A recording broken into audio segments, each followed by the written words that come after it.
আসসালামু আলাইকুম। আজ আমরা শিখতে যাচ্ছি কানেক্টরস বা লিঙ্কিং ওয়ার্ড, যেটি এসএসসি কিংবা এইচএসসি পরীক্ষার জন্য অত্যন্ত গুরুত্বপূর্ণ একটি টপিক এবং এটি প্রতি বছরই আসে আমাদের বোর্ড কোশ্চেনে। সো এটি হচ্ছে আমাদের এসএসসির বোর্ড কোশ্চেনে 8 নংয়ে থাকে এবং তুমি যদি এসএসসি বা এইচএসসিতে পড়ে থাকো, তোমার যদি কানেক্টর বা লিঙ্কিং ওয়ার্ডের প্রবলেম থাকে, তাহলে this video will be well enough for you, I think. So এই একটি ভিডিও তোমার জন্য যথেষ্ট হবে ইনশাআল্লাহ। সো চলো শুরু করি আমরা কথা না বাড়িয়ে। প্রথমে আমাদের জানতে হবে আসলে লিঙ্কিং ওয়ার্ডটা আসলে কি বা কানেক্টরটা কি। সো আমরা একটা একটা করে শেষ করি।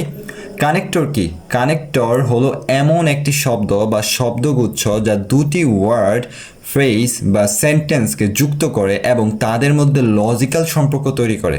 কথা বুঝতে পারছো? এবং কেন ব্যবহার করা হয়? দুটি আলাদা আইডিয়াকে স্মুথ ও লজিক্যাল উপায়ে একসাথে লেখার জন্য কানেক্টর ব্যবহার করা হয়। যেমন তুমি একটু দেখো কিভাবে কাজ করে। I was right, I slept. এখানে দুটো বাক্য আমরা কি করলাম, একত্রে করার জন্য কি ইউজ করলাম? এই যে একটি কানেক্টর সো ইউজ করছি। এখন বুঝতে পারছো যে কানেক্টর কেন ইউজ করা হয়? কানেক্টর দুটি আলাদা আইডিয়াকে স্মুথলি, মানে এক কথা হচ্ছে স্মুথ ও লজিক্যাল, তার মানে দুইটা আলাদা আইডিয়া, দেখো এটাকে আমরা একত্রে করার জন্য কানেক্টর ইউজ করব। জাস্ট এটুকু বুঝলে না কানেক্টর মানে কি। এখন শোনো, অনেকে আমরা বলি লিঙ্কিং ওয়ার্ড। আসলে লিঙ্কিং ওয়ার্ডটা কি? লিঙ্কিং ওয়ার্ড হলো এমন শব্দ যা সেন্টেন্সেস বা ক্লজেস এর মধ্যে লজিক্যাল কানেকশন তৈরি করে। এটি রিডিংকে আরও কোহেসিভ ও ক্লিয়ার করে তোলে। কথা বুঝতে পারছো? তো কোহেসিভ মানে হচ্ছে সুসংগঠিত করে তোলে, মানে আরও বেশি মানে একবারে পরিপাটি করে তোলে। যে এখন দেখো কানেক্টরস ও লিঙ্কিং ওয়ার্ড, আমরা একবার পড়লাম কানেক্টর, এখন পড়তেছি লিঙ্কিং ওয়ার্ড। আসলে এই দুইটার মাঝখানে পার্থক্যটা কি আমরা যদি একটু দেখি। কানেক্টর এবং লিঙ্কিং ওয়ার্ড আসলে একই জিনিস।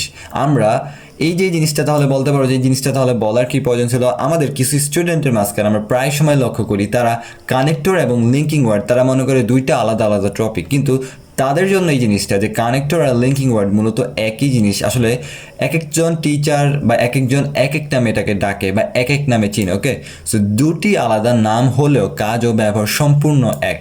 এখন দেখো এসএসসি পরীক্ষার গুরুত্বপূর্ণ তথ্য। বাংলাদেশে এসএসসি বোর্ড এক্সামে কানেক্টর এবং লিঙ্কিং ওয়ার্ড দুটিকেই একই অর্থে ব্যবহার করা হয়। পরীক্ষার যে কোনো নামেই প্রশ্ন আসুক না কেন, উত্তর দেওয়ার পদ্ধতি এক। এখন তুমি বলতে পারো ওই যে কেন আমরা শিখলাম এই জিনিসটা? কারণ আমরা দেখতে পাচ্ছি অনেক স্টুডেন্ট এই দুইটা জিনিসের মাঝখানে কী করে ফেলে, তারা কারপা মানে বাজায় ফেলে। তারা মনে করে যে কানেক্টর আলাদা জিনিস, লিঙ্কিং ওয়ার্ড আলাদা জিনিস, বাট আসলে হচ্ছে দুইটা একই জিনিস। ওকে, এখন দেখো কানেক্টর কেন গুরুত্বপূর্ণ, মানে তুমি কেন শিখতেছো এটা কেন আমাদের জানা প্রয়োজন। প্রথম কথা হচ্ছে সেন্টেন্স ফ্লো। কানেক্টর ব্যবহার করে স্মুথ ও ন্যাচারালি পড়া যায়। তারপর হচ্ছে চপি সেন্টেন্সেস এড়ানো যায়। চপি সেন্টেন্সেস মানে হচ্ছে ধরো এলোমেলো, যেটা হচ্ছে যে সুসংগঠিত না, এলোমেলো সেন্টেন্সগুলো।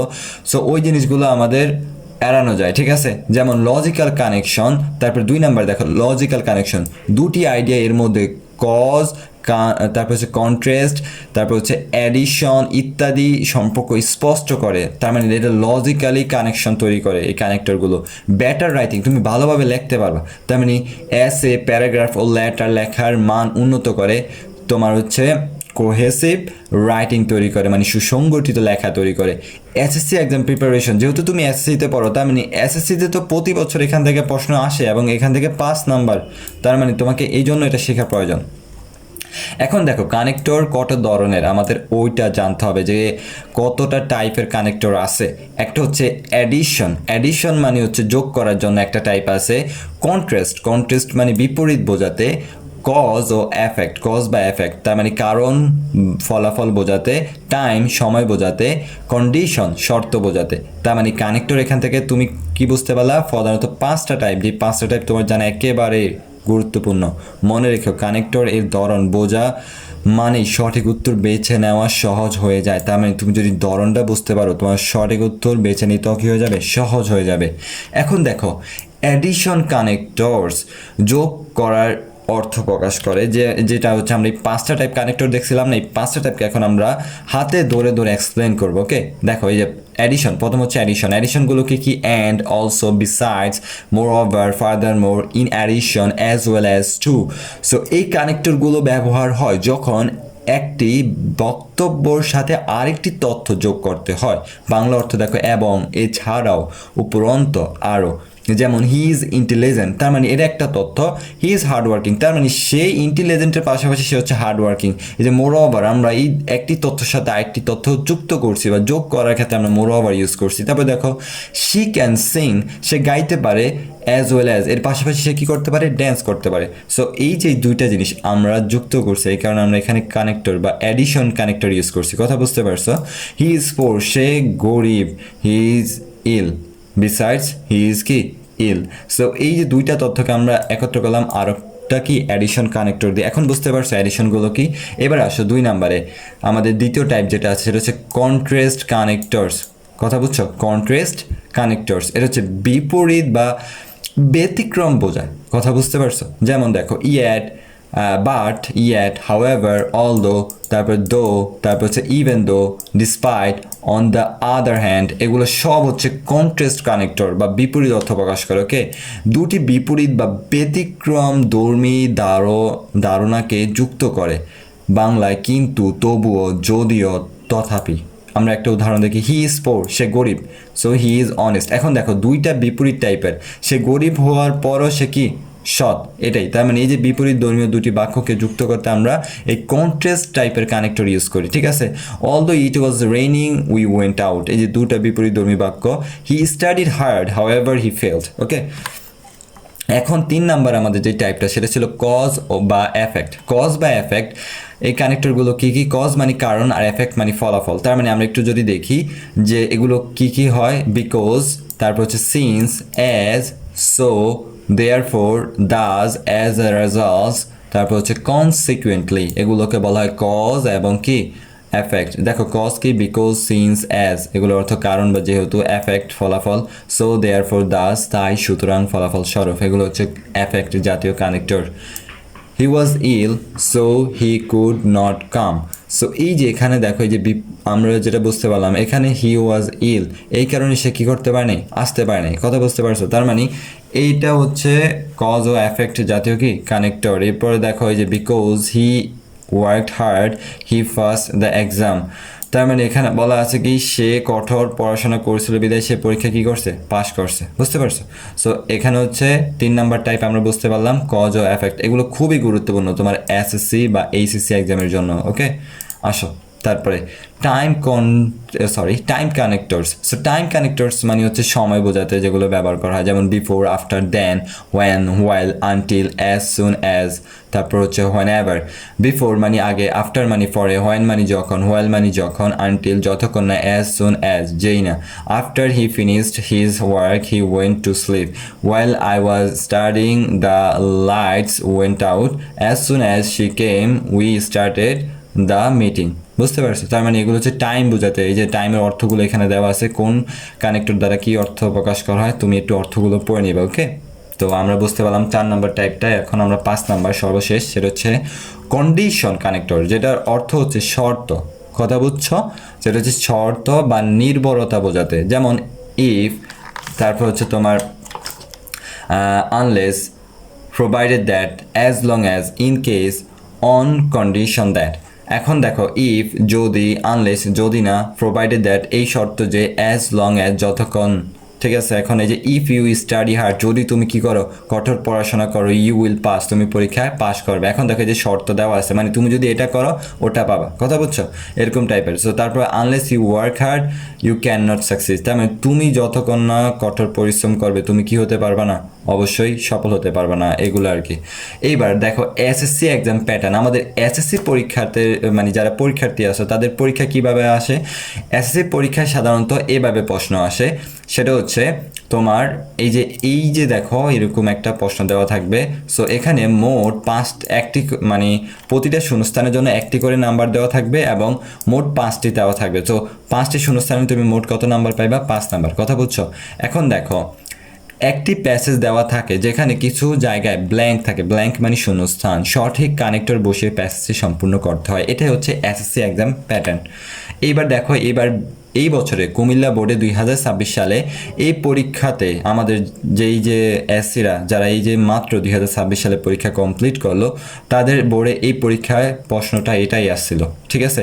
তুমি দেখো এখানে তাদের যেই প্রশ্নটা আসছিল তাদেরটার ভিতর কীভাবে হয়েছিল, প্রথমটার উত্তর বিকজ হয়েছিল, দ্বিতীয়টার উত্তর ইফ, এবং তারপরে বাট, ইফ, হু। আমরা কিন্তু সবগুলো অলরেডি পড়ে ফেলছি। এবং এখানে যদি দেখো তুমি, প্রথম হচ্ছে কনটেক্সট অ্যানালাইজ, পুরো প্যাসেজের অর্থ বোঝো। তোমার প্রথম কাজটা কি, পুরো প্যাসেজের অর্থ বুঝবা।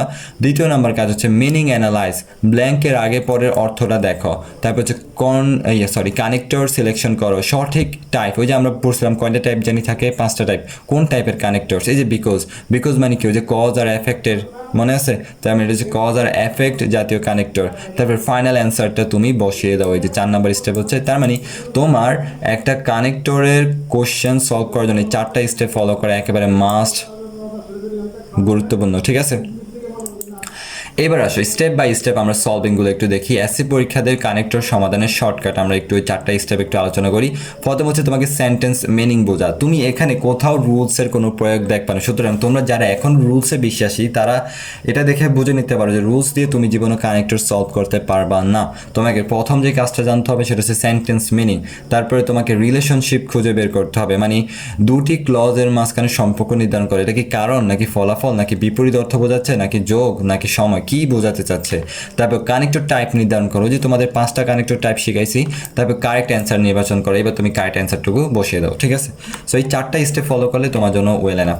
এবার দেখো আমি তোমাকে সবচেয়ে গুরুত্বপূর্ণ কানেক্টর একটা লিস্ট দিয়ে দিলাম। এই যে এখানে সবচেয়ে গুরুত্বপূর্ণ যেগুলো তোমার বর্তমানে এসএসসি পরীক্ষার্থীর জন্য খুবই গুরুত্বপূর্ণ, এবং তুমি যদি, আমি এটা গ্যারান্টি দিতে পারি, তুমি যদি এগুলোই পারো তাহলে তোমার জন্য এনাফ। তুমি এসসি পরীক্ষাতে কানেক্টরের যে কোশ্চেনটা সেটা সলভ করার জন্য। এখন শোনো, এই যেই তোমার যে এই পেজটা দেখতেছো, এটা তুমি চাইলে স্ক্রিনশট দিয়ে রাখা তারপর তুমি এখান থেকে মুখস্থ করে নিতে পারো, কারণ এখানে আমার পড়াই দিয়ে এটা কোনো লাভ নেই। তোমার এটা নিজ দায়িত্বে মুখস্থ করা লাগবে, বুঝতে পারছো?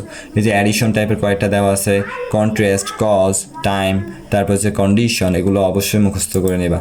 আসো এবার, সাধারণত আমাদের এসসি পরীক্ষার্থীরা যেই ভুলগুলো করে, আমি বিগত কয়েক বছর পোলাপানদের বা স্টুডেন্টের পড়াতে যেই ভুলগুলো আমি সবচেয়ে বেশি লক্ষ্য করছি তারা করে থাকে, সেগুলো হচ্ছে এইগুলো। দেখো, বিকজ, কারণ, আর সো, ফলাফল বলে, এই দুটো কি করে না, একসাথে ব্যবহার করা যায় না। কিন্তু অনেক সময় আমি স্টুডেন্টদেরকে এই দুটো জিনিস একসাথে ব্যবহার করতে দেখছি। So because he was ill so he stayed home. So এখানে দেখো বিকজ হওয়ার কারণে তোমার সো আর ইউজ করতে পারবে না। তারপর অলদো এবং বাট একসাথে ব্যবহার করা যায় না। অনেক স্টুডেন্ট এই যে অলদো এবং বাট একত্রে ইউজ করে, বাট অলদো ইউজ করলে তুমি বাট ইউজ করতে পারবা না। তারপর সিন্স ও ফর। সো তুমি দেখো, সিন্স অর্থ কারণ, কারণ হিসেবে ক্লজ দেয়, বাট ফর কারণ আলাদা সেন্টেন্সের ফর্মাল, ঠিক আছে? সো এটা হচ্ছে ফর্মাল। তো ফর্মাল মানে তোমরা তো জানো ভদ্রতা আর কি। সো এখন কথা হচ্ছে সিন্স এটা দ্বারাও কারণ বোঝায়, ফর এক্ষেত্রে এখানেও কারণ বোঝায়, তবে এখানে কনটেক্সটটা আলাদা দুইটার ক্ষেত্রে, ঠিক আছে? তো এখন আমি তোমাদের হচ্ছে সাধারণ মিস্টেকগুলো দেখাই দিলাম, আমরা কয়েকটা প্র্যাকটিস করি। আচ্ছা, এটা বলো তো, হি worked very hard, he failed the exam, এটা কি হতে পারে বলো তো?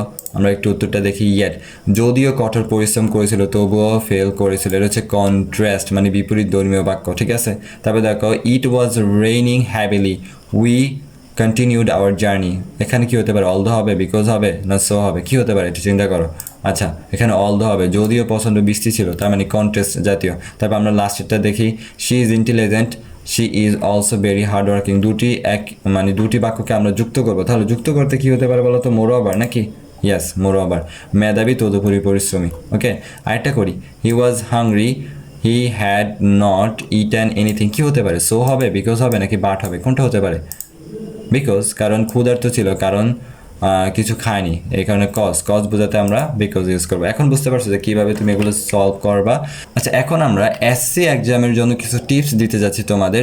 এই কৌশলগুলো ব্যবহার করলে তোমার নাম্বার নিশ্চিত। প্রথম হচ্ছে কনটেক্সটটা পড়ো, শুধু শূন্যস্থানের দিকে তাকালে হবে না, তোমাকে প্যাসেজটা একবার হলেও পড়ে বুঝতে হবে। তারপর কিওয়ার্ড খোঁজো, যেমন সো, বাট, বিকজ, এগুলো আগে আছে কিনা। তারপর হচ্ছে তুমি 3 নম্বরে দেখো কানেক্টর টাইপটা চিনো, যে কানেক্টর কোন ধরনের 5টা টাইপের মধ্যে। তারপরে 4 নম্বর হচ্ছে যেটাকে বলা হয় ইলিমিনেশন মেথড, তার মানে ভুল অপশন বাদ দিতে থাকো, যেটি অবশিষ্ট থাকবে সেটি সঠিক উত্তর। কথা বুঝছো?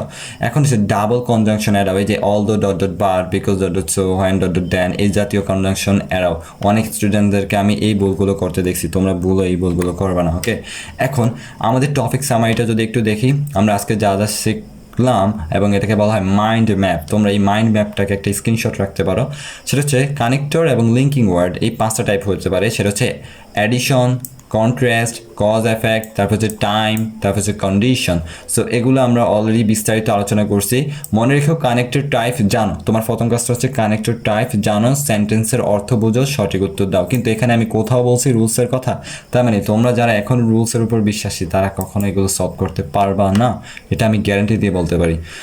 সো গ্রামার তোমার মুখস্থ নয়, গ্রামার বুঝতে শিখো। কথা বুঝতে পারছো? গ্রামার মুখস্থ নয়, গ্রামার বুঝতে শেখো। যখন তুমি শুধু মুখস্থ না করে বুঝে পড়বে তখন যে কোনো নতুন প্রশ্ন সহজ মনে হবে ইনশাআল্লাহ। এবং আমি আছি তোমাদের সাথে আব্দুর রহমান সিয়াম। আমাদের একটাই লক্ষ্য ইংলিশটাকে সহজ এবং ইজি করতে। আমি জানি না, যেহেতু এটা আমার প্রথম স্টার্ট, কতটুকু পেরেছি সহজ করতে। একজন ছোট মানুষ হিসেবে আমি চেষ্টা করছি প্রতিনিয়ত নিজেকে উন্নত করতে, এবং এক্ষেত্রে আমি তোমাদেরকেও আমার পাশে চাই যে তোমরা আমাকে যত বেশি সাপোর্ট করবে আমি নিজেকে তত বেশি আগাতে পারবো, এবং তোমরা আমার ভুলগুলো ধরিয়ে দিবা, কারণ আমি বিশ্বাস করি কেউ কারো নিজের ভুল দেখতে পারে না। So that's all for today, see you in the next video ইনশাআল্লাহ।